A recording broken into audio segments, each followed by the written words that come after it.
Bienvenue dans 1506, le podcast qui explore les mécanismes de pouvoir et de résistance à travers l'histoire de l'Afrique. Aujourd'hui, nous continuons notre aventure au cœur du Cameroun sous administration française entre 1945 et 1971. Une période marquée par l'essor des mouvements indépendantistes et la mise en place d'une vaste stratégie de surveillance. Nous examinerons comment cette surveillance, orchestrée par les autorités coloniales, a directement mené à l'arrestation de nombreux militants nationalistes.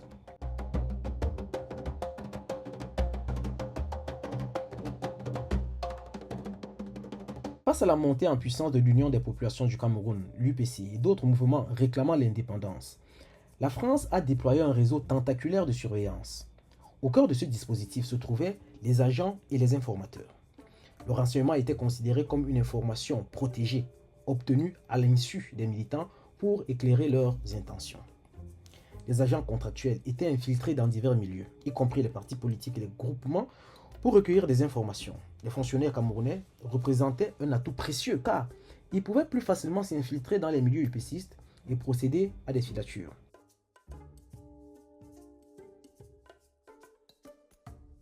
Un exemple frappant est celui du policier Kewu, affecté à Edea, un point névralgique de la contestation, chargé de centraliser et diffuser le renseignement.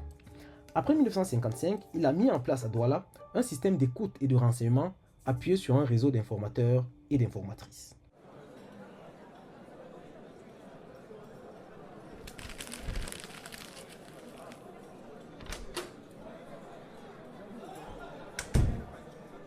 Ces informateurs relayaient la rumeur, la fameuse radio-trottoir, pour renseigner sur les activités clandestines de l'UPC. À Yaoundé, Kewu infiltrait lui-même les milieux nationalistes en fréquentant des lieux comme le quartier de la Briqueterie, fief UPCiste, où il collectait des informations dans les bistrots et lors de conversations informelles. La surveillance ne se limitait pas aux agents sur le terrain. Les autorités cherchaient également à contrôler les flux d'informations. La radio était un outil de propagande, mais aussi un canal potentiellement subversif. Pierre Mesmer, haut commissaire à partir de 1956, souhaitait renforcer le contrôle sur les médias et faire de la radio un acteur engagé de la propagande officielle.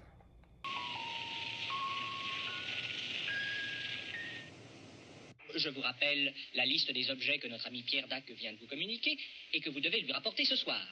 Un chapeau haute forme, un quart de bonbon anglais déjà à moitié sucé, une statue de la République sur son socle, une bicyclette, une écharpe de mer, une pipe en sucre, une paire de gants blancs auxquels il manquera un doigt, un code civil ouvert à l'article 44.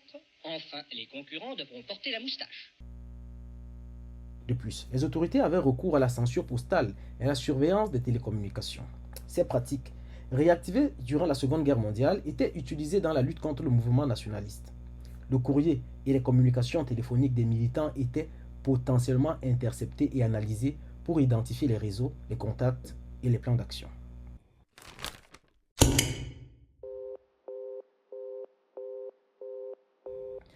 Les informations recueillies grâce à ces diverses méthodes de surveillance ont directement conduit à de nombreuses arrestations de militants indépendantistes.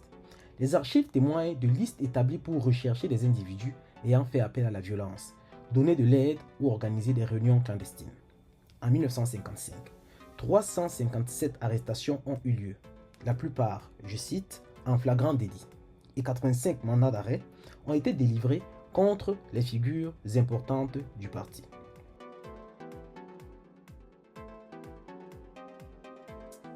Les perquisitions dans les bureaux de l'UPC et de l'USCC, l'Union syndicale des cheminots du Cameroun, ont permis aux forces de l'ordre de saisir les archives de ces organisations et de dresser des listes de militants à arrêter.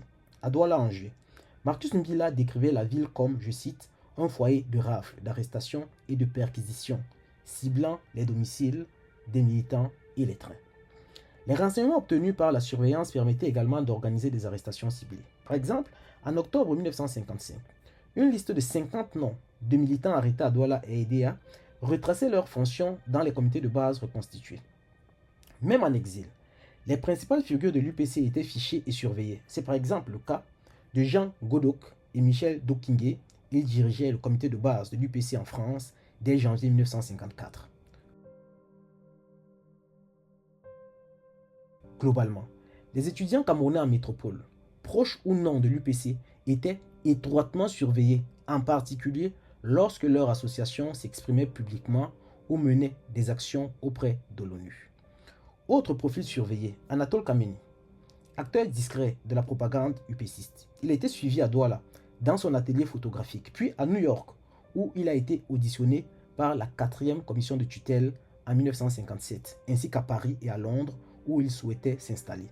Son arrestation à son retour à Douala illustre la culture de la surveillance qui affectait les militants jusqu'à l'étranger.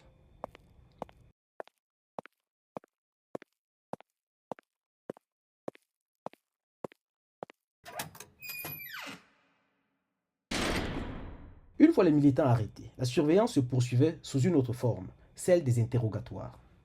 Le but était d'obtenir davantage de renseignements, des aveux écrits ou ce qu'on a appelé des ralliements. Si le lieutenant-colonel Lamberton affirmait préférer des techniques de manipulation psychologique, les témoignages évoquent des violences et des tortures lors de ces interrogatoires. Chrétien Ducam, arrêté en 1955, témoigne avoir été forcé sous la contrainte de signer des documents préparés à l'avance. Théodore Maï Matip, président de la JDC, Jeunesse démocratique camerounaise, arrêté en mai de la même année, décrit des tortures sauvages subies lors de sa détention. Ces pratiques visaient à briser la résistance des militants et à obtenir des informations sur les réseaux et les activités clandestines.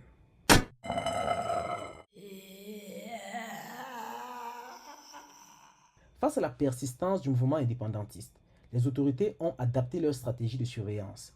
La création de zones de regroupement visait notamment à faciliter le contrôle des populations et à couper les liens entre les militants et leurs bases de soutien.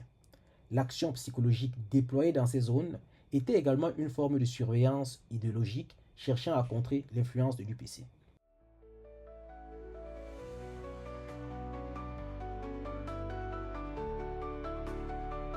En conclusion, la stratégie de surveillance mise en œuvre au Cameroun par les autorités françaises a été un élément central de la répression du mouvement nationaliste. Combinant renseignement humain, contrôle des communications et exploitation des informations obtenues lors des arrestations, cette surveillance a permis d'identifier, d'arrêter et de tenter de neutraliser de nombreux militants, marquant profondément l'histoire de la lutte pour l'indépendance. Merci à tous d'avoir été encore en ma compagnie pour cet autre épisode sur l'histoire de la relation France-Cameroun entre 1945 et 1971. N'hésitez pas à le partager et à vous abonner si vous avez aimé. Retrouvons-nous très vite pour un nouvel épisode.